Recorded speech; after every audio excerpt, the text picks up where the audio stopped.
ساتواں دروازہ جہاں سے بندے کو رزق ملتا ہے، یا ساتویں کنجی جس سے بندہ اپنے آپ پر رزق کا دروازہ کھول سکتا ہے، اللہ تبارک و تعالیٰ کی حاصل شدہ نعمتوں پر اس کا شکر ادا کرنا۔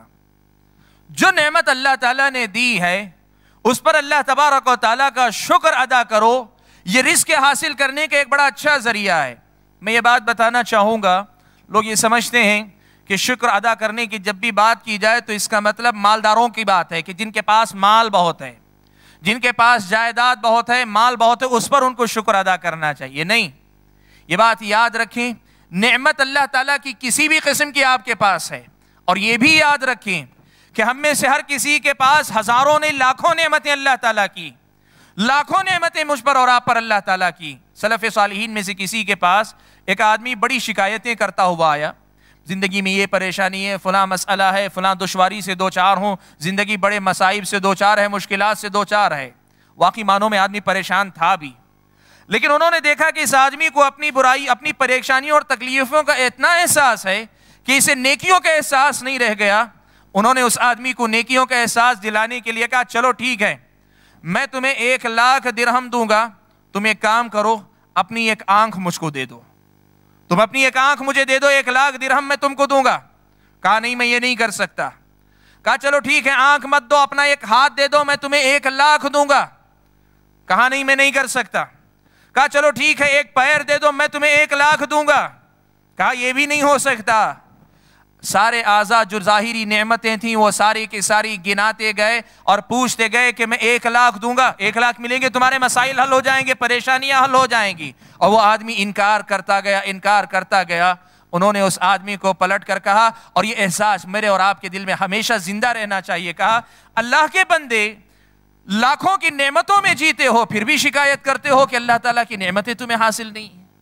بھائیو، حقیقت یہی، میری اور آپ کی زندگی میں اللہ تعالیٰ کی نعمتیں بہت ساری ہیں، فرض بنتا ہے کہ ہم اس پر اللہ تعالیٰ کا شکر ادا کریں، لیکن اس کے ساتھ ساتھ یہ بھی ایک باب ہے کہ نعمتوں پہ شکر ادا کرنے سے مجھ پر اور آپ پر رزق کے دروازے کھلتے ہیں، رزق کے دروازے مجھ پر اور آپ پر کھلتے ہیں۔ اللہ تعالیٰ نے فرمایا، وَإِذْ تَأَذَّنَ رَبُّكُمْ لَإِن شَكَرْتُمْ لَأَزِيدَنَّكُمْ وَلَإِن كَفَرْتُمْ إِنَّ عَذَابِي لَشَدِيدٌ۔ اللہ تعالیٰ نے فرمایا کہ یاد کرو اس وقت کو جب تمہارے رب نے یہ فیصلہ فرمایا ہے کہ لَإِن شَكَرْتُمْ، اگر تم شکر ادا کرو گے، لَأَزِيدَنَّكُمْ، تو میں تمہیں مزید عطا کروں گا، میں تمہیں مزید عطا کروں گا۔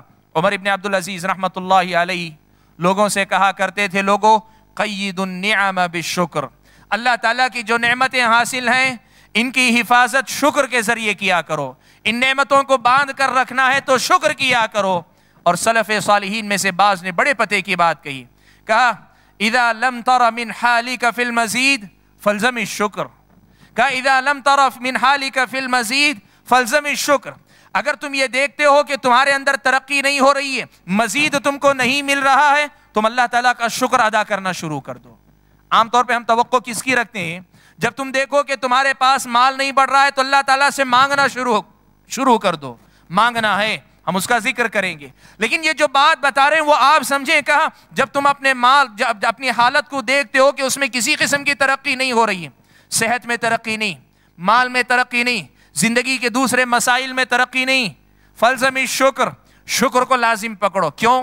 شکر ادا کرنے کو اللہ تعالیٰ نے مزید شکر ادا کرنے والے کو اللہ تعالیٰ مزید دینے کا وعدہ کرتے ہیں۔ معلوم یہ ہوا کہ اللہ تبارک و تعالیٰ کی نعمتوں پر شکر ادا کرنا یہ رزق کے حاصل کرنے یا رزق کے دروازوں کو کھولنے کی ایک اور چابی ہے، ایک اور کنجی ہے جو اللہ تبارک و تعالیٰ نے مجھ کو اور آپ کو نصیب فرمائی ہے۔